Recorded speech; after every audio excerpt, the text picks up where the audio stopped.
On July 18, 2020, NASA launched a new vessel. 6 astronauts boarded Goliath 1 and set off to prepare the first human colony on the moon. The preparations were expected to take a year, but the vessel carries 6 months of additional food in case of emergency. Radio communication was possible only on the side of the moon facing the Earth, so the astronauts were told to stay in this area to maintain contact. The astronauts then landed on the eastern border of the Serenitatis. This lunar mare was largely covered in basalt and held few craters, making it perfect for colonization. The goal of the astronauts was simple: map the area and blueprint the construction of buildings. The only real danger on the moon was a meteor striking it, as it was devoid of any atmosphere. An electronic journal of the day's events was to be sent back to NASA, along with any interesting photos or videos. Although it was to be seen if anything exciting could happen. It was the moon after all. The first few months of journals were fairly normal. The astronauts were around schedule with the predicted progress. They wasted no time to blueprint the area. Everything in a normal town was to be in the future town. A grocery store, a school, a hospital, among other things. Of course, the supplies would need to be sent by other vessels. It wasn't their mission to build anything. Then, on the 17th of September that year, the daily report did not come. It was speculated that it had been forgotten, but it did not come the next day either. Radio communication was not successful with the astronauts. Attempts were only met with static. The radio tower was seen as working perfectly. It seemed that the astronauts were simply not within range of it. Several missing videos were later recovered from the site. The following is a description of each video. The astronauts were told to label their videos by date, following with numbers if more than one video was recorded that day. The first video was labeled appropriately as September 16th, 2020. It's around 10 minutes long. It is mostly spent examining small craters close to the border of the mare. Near the end of the video, the astronaut talks about hearing scratching noises from the crater, but this wasn't audible. The journal sent to NASA for the 16th of September did not mention this noise.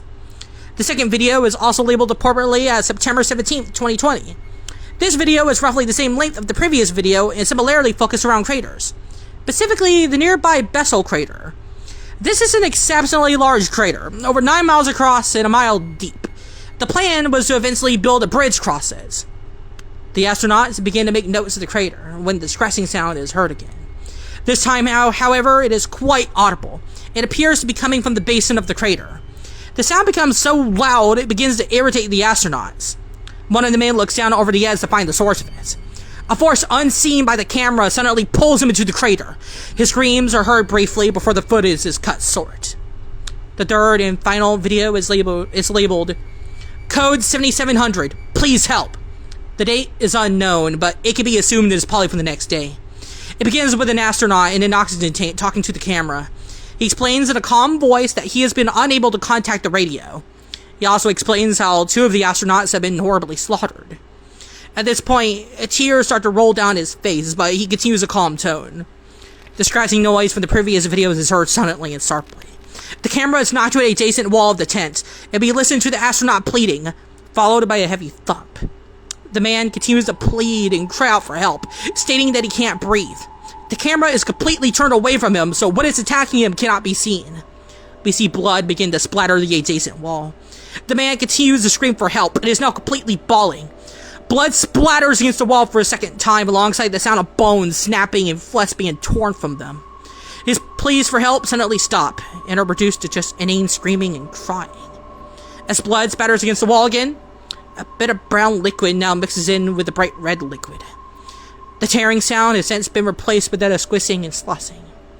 The only sound the man makes now is a quiet death rattle. Suddenly, he goes silent, and several of his organs are tossed near the direction of the wall. Coincidentally, the night of September 18th was a red moon. None of the bodies of the astronauts from Goliath 1 were ever fully recovered. Colonization of the moon has been postponed until further notice. The team sent to investigate the radio communication problems the astronauts were having refused to talk to the public. Of the 4-man repair team, 2 have committed suicide since returning to Earth. While the 3 videos were recovered, a photograph was also obtained. It is still unknown as to what it depicts.